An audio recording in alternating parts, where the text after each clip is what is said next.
नमस्कार मित्रांनो, बघू शकता इथं सुलीभांजांचं मंदिर आहे. नवीन बांधकाम झालं इथं, नवीन पायऱ्या वगैरे येते हे मंदिर आणि नवीन बांधकाम चालू आहे बा. हे आतमध्ये मंदिर आहे, फारशी बसून वगैरे झालेली आहे. आता चालू आहे बा हे काम. इकडे बघू शकता, इकडे सगळं उंच डोंगर, खाली खोल एकदम. मंदिराचं काम चालू आहे बाई. इकडे खाली दगड वगैरे बसविलेले आहे बाई. 12,000 दगड बसविलेले आहे बारीक बारीक. बघू शकता लहान मुलाला खेळणे, खाली 4 व्हीलरचं उभा करासारखी पार्किंग, 2 व्हीलरसाठी पार्किंग इकडे केलेलं आहे बघा. इकडं बांधकाम चालू आहे हे सगळं. हे मंदिराचं काम. आणि इथं ते दगड असतो ते वाचतो तो याच्यामध्ये आपलं टंग याच्यासारखा ते दगड आहे बघा.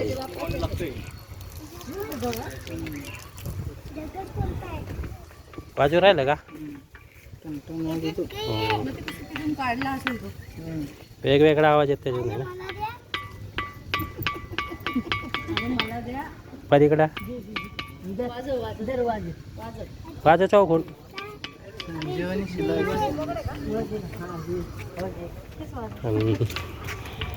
इकडं मंदिराचं काम चालू आहे. हे वर इकडं बांधकाम झालेलं आहे.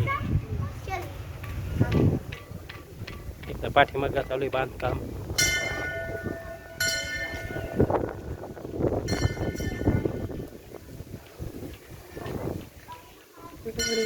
इकडं बी झालं कोण बांधकाम. हे लोकायला भंडारा वगैरे करायसाठी ना, त्याच्यासाठी बांधकाम केलं. इकडे पावसाळ्यामध्ये लागतं ते बसा उठाला आहे की नाही, भंडारे ते करायसाठी. पाठीमागे हे टाकी, पाण्याची टाकी.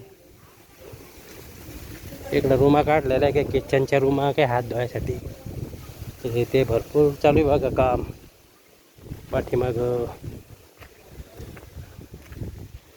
हे रे उन्हाटे आपला ढकला. आता तेव्हा आज किल्ल्यावर गेला होता दौलताबादच्या. आता इकडं सुलीभांजांना आला. त्याच्यानं तेव्हा उपासामुळे जरा परेशान आहे.